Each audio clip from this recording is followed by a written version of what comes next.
Bostrom Ministries.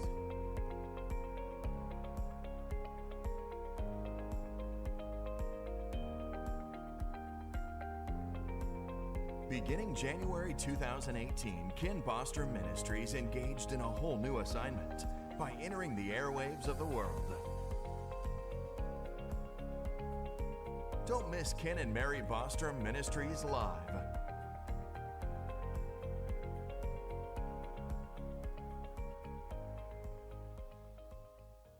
Good morning, this is Mary Bostrom of United in His Purpose broadcast, Ken Bostrom Ministries, and this is where we reach a lost, teach a found, preach a word that we would all become united in His purpose. Today I'm teaching part 4 of United, the Kings of the Divided Kingdom. This is it may not seem to you like a right now message, but we're going to, the longer we get into the kings, you will see some similarities as what's happening on the earth today. God really assigned me the end of last year to start teaching on it, and I didn't realize until I started studying it that how important it was going to be. So last time we ended off, and I'm just going to go a little bit over part 1, 2, and 3. There was kings of the United Kingdom. It was a united kingdom.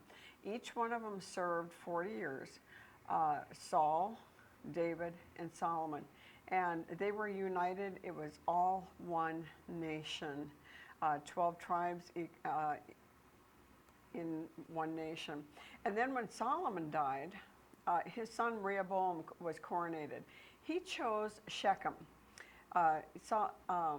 Solomon's son Rehoboam, his name means one who enlarges the people. And he chose Shechem, which was a central location. It had covenant history. It was a mutual location.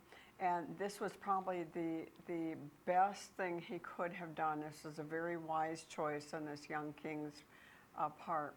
And you can find that in 1 Kings. And, but what happened is Solomon had taxed the tribe so much to do everything, all his building projects, that they sent Jeroboam, a leader, and the elders to talk to Rehoboam. You get confused with these two names, Rehoboam and Jeroboam. I always think of them as J.R., like Junior. Anyway, so he said, "Are you going to tax us as much as your dad did?" And so what he did is he sought Solomon's wise counsel, and they said, "That's a very good deal. If they're going to serve you faithfully, just don't tax them and overwork them so much." And then he decided to check with his friends, his growing up friends. Now, Rehoboam was raised in luxury. He never worked a day in his life. And when he took office as king, he had no experience, 0 experience. And his friend said, "You tell him, if you think my dad was bad, I'm going to be twice as bad as him." And so what he did is he threatened them to be even worse. What's happened is he divided the kingdom. Now you can see what's outlined up there in blue. That became the northern kingdom, which was called Israel. They kept the name. And so the bottom 2 tribes, Benjamin and Judah, had to form their own name for their now divided kingdom. And so we had 10 tribes versus 2 tribes. And they chose Judah, which is the name. In one day, with one decision, he lost 80% of the nation. 80% of the nation, the covenant promised land. And now his name was enlarger, but now he became a shrinker overnight. And let's look at the divided kingdom. The United Kingdom lasted 120 years. The divided kingdom lasted 345 years. The northern kingdom lasted 210 years. And after the northern kingdom ended, Judah actually lasted another 135 years after the 10 tribes were scattered. They're called, when they were defeated, the 10 tribes, when they were defeated, there was not one king among them who was God-fearing. Each one of them did evil in God's sight. And what happened is they were scattered after 210 years of 19 evil kings. They were scattered, and God prophesied it. God said it was going to happen, and they had no fear of the Lord whatsoever. And in fact, they didn't worship him. They didn't believe in him, and they became the 10 lost tribes. They're scattered all over the earth. They're scattered all over the earth. Many of them don't even know that they have Jewish blood. They go back to Israel and have the blood checked. A lot of them have a DNA testing. They find out they have Jewish blood. And it's amazing. Even the Indians, I think it's the Cherokee Indians in America, actually have been proven to be from the tribe of Levi. And Perry Stone had an amazing message on that. But let's look here. Let's look at, in Exodus is 40 years, and the conquest of Joshua, the book of Joshua, is 16 years.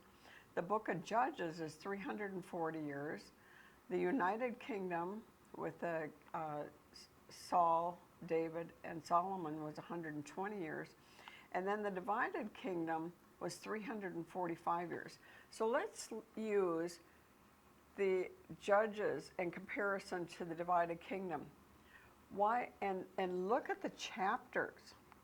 In Judges, the same amount of time only gives it 882 verses.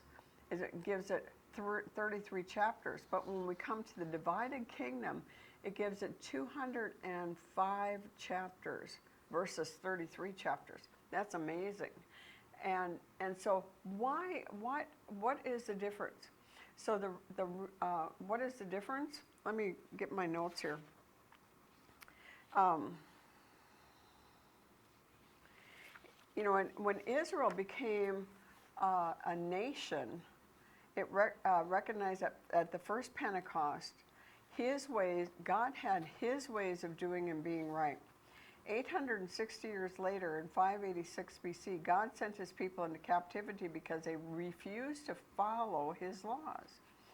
In the Exodus period, the nation as a whole followed God's laws. But when they became a kingdom, the nation was judged by their kings, and God had to judge a people and send them into captivity. And so what the king does has a lot to do with what happens to the entire nation. And, you know, everybody is judged according to their own sin, but the nation is judged by the king or by the leader. And so when in the book of Judges, we see that Samuel the prophet died in 1075 BC. From 1075 to 586 BC, the land did not keep its rest. The land did not keep its rest. Now, because the kings ruled, and the king thought he was bigger than God. You know, even there was 8 good kings, and even those 8 kings did not keep the commandment of the law of the Lord to let their land rest. And the command is found in Exodus 22, 11. Let me find that really quick because I want to read that to you. Exodus 22, 11. I should have had this ready, shouldn't I? That's something. 22, 11. Then oath of the Lord should be between them both, and has put his hands to his, let's see, that's not the right. 23, 11. On the 6 years you shall sow your land and gather its produce, but the 7th year you shall let it rest and lie fallow, that the poor of your people may eat, and what they leave the beasts of the field may eat. In like manner you shall go with your vineyard and your olive grove. Now, that they kept as long as they would let the land rest, they would have a blessing. But there was something in there in on Jeremiah 25 and 29, it lists that the 70 years of captivity were due that they did not let the land rest. Now, it's in that land rest is called the Shemitah year. Shemitah year. Now, I didn't understand it until 2008. I never heard about the Shemitah year. Maybe you never heard about the Shemitah 7-year land rest until Rabbi Khan began to teach about it. And it's an amazing understanding. Now, when Eli died, there was no land rest after that. So you take 7 times 70, 70 years times 7, and it's 490 years. That is the time between when Eli died and when they were taken into captivity. For 70 years, they had to let the land rest. This is something that is very important to God. The Sabbath rest, God has a Sabbath rest for the people. He has a Sabbath rest for the land. He has a Sabbath rest for the captives and for the debt and everything. That's a Jubilee. You know, he has a Sabbath rest, and God is very serious about this. And that was a command. But once the kings were in place, it was more important for the wealth, to keep getting the wealth, than to trust God. There's something about taking a Sabbath rest. You get into trusting God. You learn to trust Him for what you need instead of trusting your land or your own ability.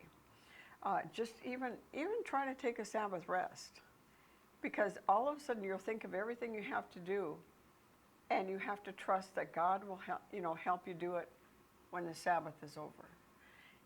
I've gone through that many times. So here in the last 100 years, because things in the Bible are merely repeating themselves. Now, it's not going to hit every single Shemitah year, but I want you to take a look at the Shemitah year starting in 1901, 46 of the U.S. stock market value wiped out. And each one of these that we're looking at right now are Shemitah year.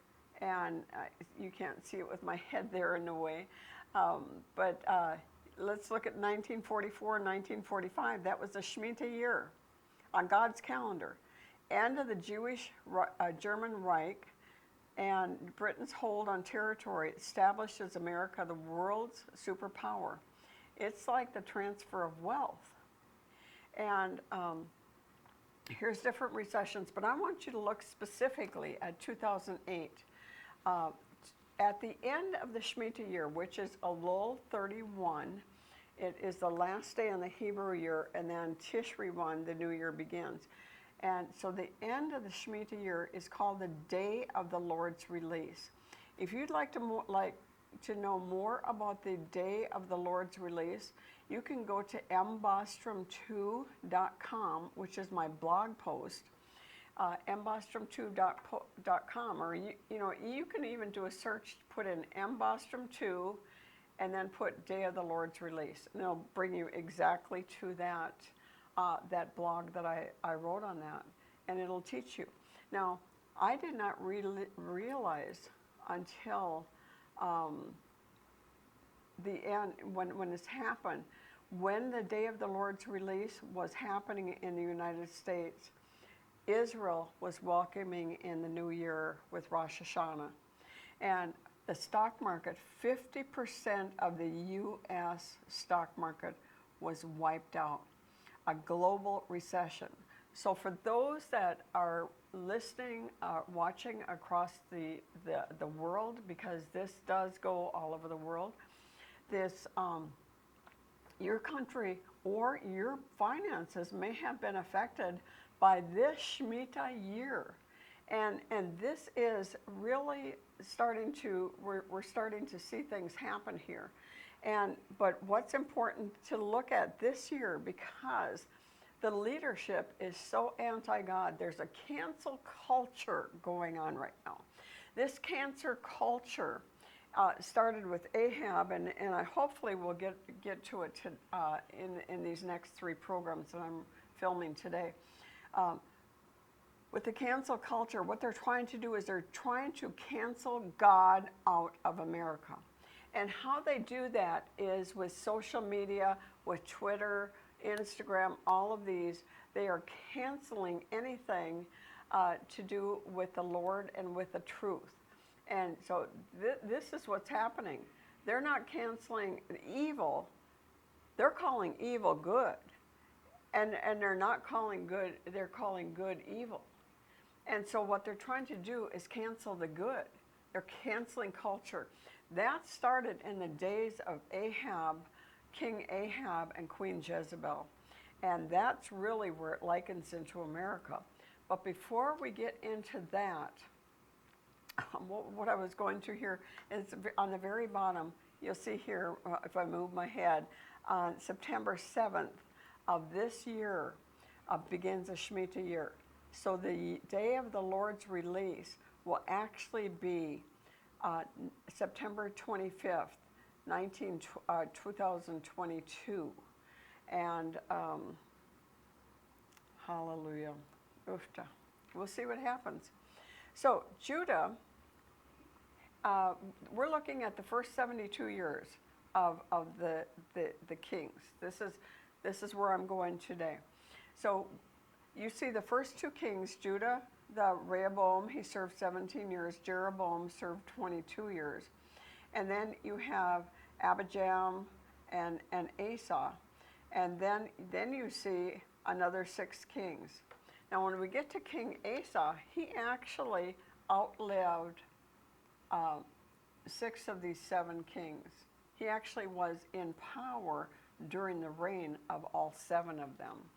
And so we'll see how that happened, because let me tell you, Asa is the only good king in this group, right? I have right here. And so let's get to that. Let's look at the first 2 kings. Judah is king. Remember the 2 tribes on the bottom. Israel king was the 10 tribes on top. Now, Judah's king, Rehoboam, his name means a people has enlarged. But if you remember what I said before, his name instantly became shrinker, because he's no longer an enlarger, he's a shrinker. He lost 80% of his nation with his first act as king. Isn't that amazing? And Israel, King Jeroboam, his name, and I think when his parents prophesied when they had him, because the king said that his name meant the people will contend, and he was king of the 10 tribes who contended so much that they actually split the nation in 2. Judah's king Rehoboam was the son of Solomon. He was very young, inexperienced. He was very weak. But he did prevent a civil war by obeying the prophet. That was his first good decision. But he abandoned all the commandments of the Lord. Now, he actually served for 17 years, but all 17 years were bad. You know, according to God's standards, he did not serve God at all. Then we go to Jeroboam. He was chosen by the people. He was not chosen by, actually, he was chosen by God, because there was a prophet that had met him, you know, when Solomon was still in charge, and he tore a brand new garment in 12 pieces. He handed 10 pieces to him, and he said, God is going to split the nation of Israel, and he's going to give you 10 tribes. So God knew it. He was chosen by the people, yes, but originally he was chosen by God. This was a God-ordained thing. God didn't want it to happen. God knew it would happen. And now, what he did is Jeroboam set up 2 calves. He didn't want anybody. Remember, God had commanded all the men that were sons of the law, which means they had been bar mitzvahed, that they would go to Jerusalem 3 times a year for the Passover feast season, Pentecost feast season, and Tabernacles feast season. And And so all the people up north, what were they going to do? They no longer had Jerusalem. And so he said, I'm going to set up gold calves up in Dan and Bethel, one in the north and one in the south. We're going to make it real easy for you. And, you know, golden calves are going to do better for you than God ever did. And he's just, you know, he was really something. And then he stopped all Levite worship. He said, we will no longer worship God up here. So all the Levites, when they crossed the border and they immigrated into Judah, and all the people who wanted to serve God left, they immigrated, they crossed the border and went into, it was a border war again, and they went to Jerusalem. And he actually changed, you know, Daniel prophesied that there was going to be a man like that, and he was talking about Antichrist, which would change the times and the seasons. This is one thing that he did. He changed the Feast of Tabernacles from the 7th month, which was God ordained. He said, we're going to do it on the 8th month. I don't know what his reasoning was, but he changed God's ordained Moedim, his fixed appointed time on God's calendar. And I give you some notice there of where to find that. Now, Judah's second king was Abijam or Abijah, depending on if you're looking in 1 Kings or 2 Chronicles. Because in 1 Kings, his name is Abijam, and it means a secular name. It was really his secular name, and it means my father is the sea. My father is the water, the sea. I don't know if he likes swimming or whatever. But 1 Kings give negative information about him. So everything that's written in 1 Kings about him is said with a secular name, and it's negative. Now we come to Abijah. When you say Yah, Abijah, because there's no J actually in the Jewish language. So it actually is pronounced Abijah. Abijah was his religious name, and which means my father is Yahweh. And in 2 Chronicles focuses only on his good. So if you're wondering why that happens, it's because sometimes he was secular and sometimes he was good. But most of the time he was not good. He was the son of Rehoboam, the grandson of Solomon. And in there, Israel attacks Judah. And so here we have a border war. We actually have one of the first civil wars between the 10 tribes of Israel and the 2 tribes of Judah. And that's found in 2 Chronicles 13:13 through 19. He reigned only 3 years, and he followed the sins of his father. His mother was an Ammonite, a worshiper of Moloch, and that's going to come in very interesting in this next part. And you find that in 1 Kings 15:4. 1 Kings 15:4, you find out who his mother was. His mother actually was Rehoboam's favorite wife. He had many wives. And let me read that to you, 15:4 here.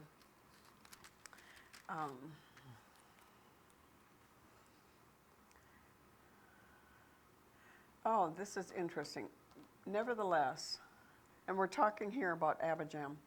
Nevertheless, for David's sake, the Lord gave him the lamp of Jerusalem by setting up his son after him by establishing Jerusalem. And so the lamp of Jerusalem, God, back in those days, when they built a house, in the cornerstone of the house, they would insert a lamp. It's just like a blessing. It's like a prophetic act. It's a blessing that a house would forever be filled with light. And God calls David the lamp of Israel. And Jesus is the light, and he's also the cornerstone, so he is our light. He is that lamp of Israel. He's the lamp of our world. And but anyway, his mother is going to come into effect with this next king, but of Judah. But we're talking about Israel now, Israel. So let me go back to show you where we are. Okay, We just talked about Abijam. Now we're going to talk about Nadab, because Nadab actually was in, Abijam was in power when Nadab came into power. He is the son of Jeroboam of the northern tribe. His name means generous. Now, I don't know if he was, but that's what his name means. In 1 Kings 15:26, he committed evil in the eyes of the Eternal One, walking in the wicked path of his father and causing the Israelites to live sinful life. He was assassinated by Baasha in 1 Kings 15:28. 1 Kings 15:28, it says, Baasha assassinated, struck down Nadab during the 3rd year of Asa's reign over Judah. And Baasha took Nadab's place on the throne. He reigned for 2 years, and he followed the sins of his father, Jeroboam. And so here again we see the divided kingdom. And we're going to go to Judah's 3rd king. Now, I'm running out of time, so I'll try to do as much as I can, but we're going to follow from here. And so he was the son of Abijah, or in Chronicles, Abijah, and in Kings, Abijam. His name means healer or physician. And actually, Asa actually did this for the nation. He was a healer for the nation. Oh, wouldn't you love to have a healer for your nation and the countries that are going through turmoil? He ruled for 41 years. He outlived 7 Israel kings. He reigned during the life of seven Israel kings. He was the first of 8 good kings. 19 kings on Judah's side, 19 kings on Israel's side. That's 28. That means 20 of them were evil, only 8 were good. Wow. He led the nation in reformation, and he rebuilt the military. This is the good things. He did many good things. On the 15th year, he celebrated Pentecost, and actually there was 3 of the tribes of Israel that came down and joined him for Pentecost. In the 39th year, he developed a foot disease, which caused his death. He died of a foot disease. Doesn't say what kind of foot disease he had, but from next time we're going to catch up with the next king of Israel and Judah. Hope you enjoyed this. God bless you and have a great day. God bless.